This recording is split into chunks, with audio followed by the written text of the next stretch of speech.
जय हिंद दोस्तों, मैं हूं अनूप और आप सब लोग देख रहे हैं ग्लोबल कॉन्फ्लिक्ट। दोस्तों, ब्रह्मोस एक्सटेंडेड रेंज मिसाइलों के हाल ही में कुछ परीक्षणों के बाद अब इन मिसाइलों को लेकर भी बड़ा ऑर्डर प्लेस किया गया है। टाइम्स ऑफ इंडिया के एक रिपोर्ट में खुलासा किया गया है कि इंडियन नेवी के लिए 38 ब्रह्मोस एक्सटेंडेड रेंज मिसाइलों को खरीदा जाएगा। और दोस्तों, आज के वीडियो के सबसे पहले अपडेट में मैं आपको बताऊंगा कि ये जो 38 मिसाइल इंडियन नेवी द्वारा खरीदा जा रहा है, इन्हें कौन से जहाज में लगाया जाएगा, जबकि साथ में ये भी बताऊंगा कि आने वाले समय में इन मिसाइलों के ऑर्डर को लेके और क्या संभावनाएं हैं और इंडिया और कितने ऐसे एक्सटेंडेड रेंज ब्रह्मोस मिसाइलों को खरीदने के लिए तैयारी कर रहा है। जबकि वीडियो के दूसरे हिस्से में मैं आपको सुखोई Su-57 के कुछ नया खासियतों के बारे में बताऊंगा, जिसके बाद चाइना के J-20 को सुखोई Su-57 के सामने एक बौना एयरक्राफ्ट ही माना जा रहा है और संभावित इसी कारणों के वजह से इंडिया और चाइना दोनों देश ही सुखोई 57 को लेके अपने इंटरेस्ट को और मजबूत कर सकता है। तो डिटेल में जानने के लिए वीडियो के आखिर तक बने रहिए और चैनल को सब्सक्राइब और वीडियो को लाइक जरूर कीजिए। दोस्तों, टाइम्स ऑफ इंडिया के रिपोर्ट के मुताबिक इंडियन नेवी के जहाजों के फायर पावर को और मजबूत करने के लिए इंडियन नेवी के द्वारा एक नया प्रपोजल के तहत 38 एक्सटेंडेड रेंज ब्रह्मोस मिसाइलों को खरीदा जा रहा है, जिनका रेंज करीबन 450 किलोमीटर है। दोस्तों, ये जो नया मिसाइलों को खरीदा जा रहा है, माना जा रहा है कि इन मिसाइलों को इंडिया के future under constructed destroyer Visakhapatnam में लगाया जाएगा, जो कि जल्द ही इंडियन नेवी में कमीशन होने के लिए भी तैयार हो जाएगा। दोस्तों, रिपोर्ट में यह भी खुलासा किया गया है कि ये 38 मिसाइलों का कीमत 1800 करोड़ रुपए के आसपास होगा, जिसे लेके डिफेंस मिनिस्ट्री की तरफ से भी अप्रूवल देने का तैयारी कर लिया गया है। दोस्तों, खाली विशाखापट्टनम क्लास के जहाजों में ही एक्सटेंडेड रेंज ब्रह्मोस मिसाइलों को लगाया नहीं जाएगा, बल्कि इंडिया द्वारा अपने अन्य जहाजों में भी इन मिसाइलों को लगाने के लिए तैयारी किया जा रहा है। हाल ही में एक्सटेंडेड रेंज ब्रह्मोस मिसाइलों के परीक्षण के लिए INS चेन्नई में भी इन मिसाइलों को लगाया गया था और अब सुनने को ये भी आ रहा है कि इस कैटेगरी के अन्य जहाजों में भी तब्दीली किया जाएगा, ताकि आने वाले समय में ब्रह्मोस मिसाइलों की जगह में यहाँ पे एक्सटेंडेड रेंज ब्रह्मोस मिसाइलों को लगाया जा पाए। दोस्तों, ये जो 450 किलोमीटर रेंज के ब्रह्मोस मिसाइल है, इनमें और 300 किलोमीटर रेंज के ब्रह्मोस मिसाइलों में ज्यादा कोई डिफरेंसेस नहीं है। बहुत ही कम अपग्रेडेशन के तहत इन मिसाइलों का रेंज बढ़ाना संभव हो पाया है और इससे अंदाजा ये भी लग रहा है कि बहुत ही कम मुशक्कत के साथ इन मिसाइलों को ऑलरेडी ब्रह्मोस मिसाइल इंस्टॉल्ड जहाजों में तैनात किया जा सकेगा। पहली बार जब इन मिसाइलों का परीक्षण हुआ था, तब खुलासा किया गया था कि मिसाइलों में ना ही कोई एडिशनल फ्यूल और ना ही कोई एडिशनल इक्विपमेंटों के साथ रेंज बढ़ाया गया है, बल्कि मिसाइलों में फ्यूल इंजेक्टर के परिवर्तन के साथ ही रेंज को बढ़ाना संभव हो पाया है। साथ में यह भी बताया गया था कि एक computerise control fuel combustion system द्वारा मिसाइलों के फ्यूल को एक कंट्रोल तरीके से बर्न करना संभव हो पाया है, जिसकी वजह से एक ही अमाउंट के फ्यूल के साथ अब ये मिसाइल और ज्यादा दूर तक उड़ान भर सकता है। दोस्तों, इससे एक तरीके से सुविधा ये हुआ है कि मिसाइलों को अपग्रेड करने में इंडिया को ज्यादा खर्चा करने का जरूरत नहीं है। साथ में मिसाइलों के आकार में कोई तब्दीली नहीं हुआ है, बोल के लॉन्चरों में भी तब्दीली करने का जरूरत नहीं पड़ेगा। इंडियन नेवी के फ्यूचर जनरेशन के हर एक जहाज में जिनके पास एंटी शिप कैपेबिलिटी होगा, उनमें इन मिसाइलों को लगाया जाएगा, जबकि आने वाले समय में एक एक करके 300 किलोमीटर रेंज के ब्रह्मोस मिसाइलों को तब्दील करते हुए 450 किलोमीटर के इन एक्सटेंडेड रेंज वर्जनों को लगाया जाएगा। जबकि इंडियन नेवी के इन जहाजों का मारक क्षमता और लॉन्ग रेंज तय करने के लिए इनमें ब्रह्मोस मिसाइलों के अलावा इंडिया के indigenous long range anti ship मिसाइलों को भी लगाया जाएगा, जिसको लेके इसी साल के फरवरी महीने में खुलासा किया गया था। इवन आपके जानकारी के लिए यह भी बता दूं कि निर्भय मिसाइल का भी सफलतापूर्वक परीक्षण हो चुका है और आर्मी में सरफेस टू सरफेस वर्जनों को भी इस्तेमाल के लिए शामिल कर लिया गया है। जल्द ही निर्भय मिसाइल के भी एंटी शिप मिसाइलों को लेके भी खुलासा किया जाएगा और उसके बाद शायद इंडियन नेवी के इन जहाजों के लॉन्ग रेंज कैपेबिलिटी को बढ़ाने के लिए निर्भय मिसाइल भी इनमें फिट किया जा सकेगा। जबकि इंडिया द्वारा सुपरसोनिक ब्रह्मोस के बाद हाइपरसोनिक ब्रह्मोस के ऊपर भी काम किया जा रहा है और माना जा रहा है कि हाइपरसोनिक ब्रह्मोस का भी सबसे पहला वर्जन इंडियन नेवी के लिए ही तैयार होगा। चलिए दोस्तों, अब जानते हैं सुखोई Su-57 के बारे में। हाल ही में एक रिपोर्ट में खुलासा किया गया है कि सुखोई Su-57 प्रेजेंट के इक्विपमेंटों के साथ भी चाइना के J-20 को आउट परफॉर्म कर सकता है, इवन जब इस एयरक्राफ्ट में फेज 1 के इंजन का इस्तेमाल किया गया है। मतलब ऐसा इंजन जो सिर्फ डेवलपमेंट के लिए इस्तेमाल किया गया है और आने वाले समय में नए जनरेशन के आधुनिक और पावरफुल इंजनों के साथ जिन इंजनों को रिप्लेस कर दिया जाएगा। तो दोस्तों, ऐसे में अब सवाल ये भी उठाया जा रहा है कि क्या भारत अब इसे देखते हुए, खास करके चाइना के J-20 के खिलाफ इन एयरक्राफ्टों के पावर को देखते हुए, फिर से एक बार सुखोई Su-57 के तरफ आगे बढ़ सकता है।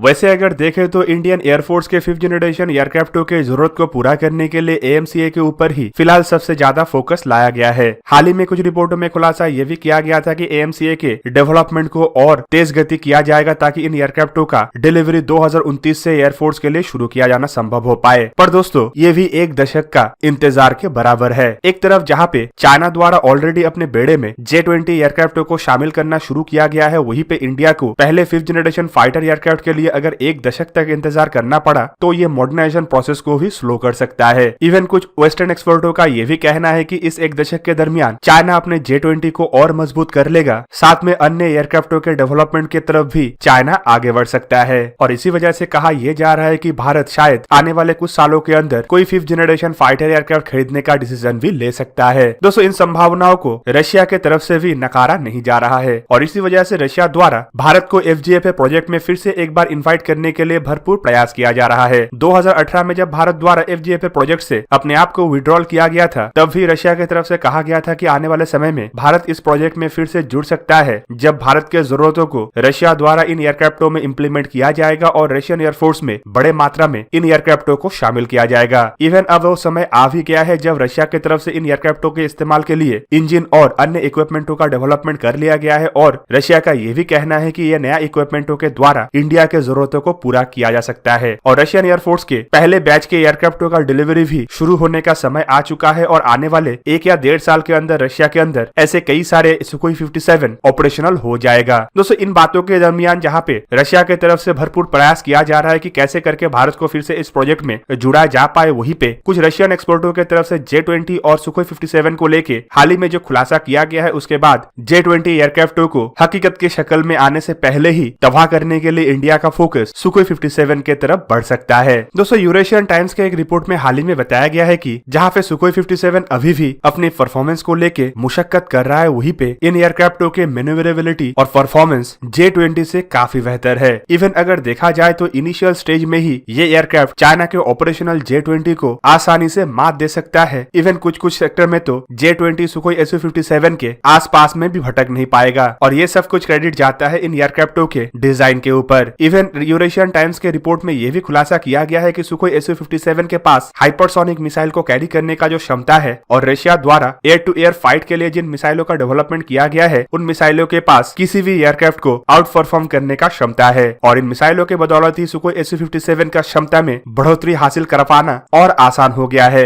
वहीं पे दूसरी तरफ चाइना के J-20 एयरक्राफ्ट को देखे तो हाल ही में कुछ रिपोर्टों में इन एयरक्राफ्टों के स्टेल्थ फीचर होने के भी ऊपर भी सवाल निशान उठाया गया है, साथ में एयरक्राफ्टों के पुअर इंजन और इंजन के परफॉर्मेंस को लेकर भी सवाल उठाया गया। इवन कहा यह भी जा रहा है कि इंजन के प्रॉब्लम की वजह से एयरक्राफ्टों में मैन्यूवरेबिलिटी का जहाँ पे प्रॉब्लम आ रहा है, वहीं पे एयरक्राफ्टों के डिजाइन में भी ऐसे कुछ खामियां हैं जिसके वजह से एयरक्राफ्टों को हाईली मैन्यूवरेबल एयरक्राफ्ट कहा नहीं जा सकता। इवन एयरक्राफ्टों के मैन्यूवरेबिलिटी को बढ़ाने के लिए कैनट्स का तो इस्तेमाल किया गया है, लेकिन ये भी इतना ज्यादा इफेक्टिव नहीं हुआ। J-20 के स्टेल्थ फीचर को लेकर सवाल इसीलिए भी उठ रहा है क्योंकि इंडिया के 4th जनरेशन के सुखोई 30 MKI द्वारा भी इन एयरक्राफ्टों को हवा में डिटेक्ट कर लिया गया था, जब एयरक्राफ्टों का परीक्षण तिब्बतियन रीजन में किया जा रहा था। इवन एयरक्राफ्टों के एयर टू एयर कैपेबिलिटीज को लेकर भी सवाल है क्योंकि इन एयरक्राफ्टों में शॉर्ट रेंज कॉम्बैट कैपेबिलिटी है ही नहीं। चाइना के पास इन एयरक्राफ्टों का स्टेल्थ कैपेबिलिटी को बरकरार रखते हुए मेन गन इंस्टॉल करने का कैपेसिटी नहीं था, बोल के चाइना द्वारा मेन गन को ही स्किप कर दिया गया है और इन्हीं कुछ कारणों की वजह से इन एयरक्राफ्टों को क्लोज रेंज डॉग फाइट में सबसे कमजोर तरीन एयरक्राफ्टों का दर्जा दिया जा रहा है। जबकि रशियन एक्सपर्टों का यह भी कहना है कि इन खामियों को दूर करना इतना आसान नहीं है और बिना मेजर एरियल स्ट्रक्चर के तब्दीली के ये पॉसिबल वे नहीं है और इसीलिए चाइना द्वारा संभावित नया जनरेशन के स्टेल्थ फाइटर के डेवलपमेंट की तरफ आगे बढ़ा जा सकता है, ना कि अपने J-20 को अपग्रेड करने की तरफ। तो दोस्तों, ये था आज का वीडियो। अगर आपको वीडियो अच्छा लगा तो इसे लाइक कीजिए और मेरे चैनल को सब्सक्राइब कीजिए और साथ में बना हुआ बेल आइकन को भी प्रेस कर दीजिए ताकि आप मेरा वीडियो देख पाए सबसे पहले। जय हिंद।